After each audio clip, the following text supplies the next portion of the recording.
কবিগুরু রবীন্দ্রনাথ ঠাকুরের ১৬৩তম জন্মদিনে তার প্রতি আমার সশ্রদ্ধ প্রণাম। শৈশবের প্রথম ভাগে ধরলে তুমি হাত, ছবির মতো সহজ করে বুঝিয়ে দিলে পাঠ। লেখাপড়া কঠিন যে নয়, ছবির মতোই সহজ। মেঘের কোলে রোদ্দুরের পেলেম সেদিন খোঁজ।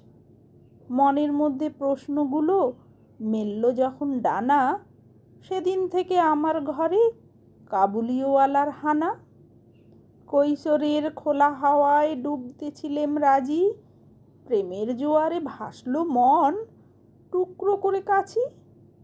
পথ ভোলা সেই পথিক যেদিন ফিরল নিজের ঘরে, জিজ্ঞাসিলাম এ দ্বীপখানি সপিতে চাও কারে?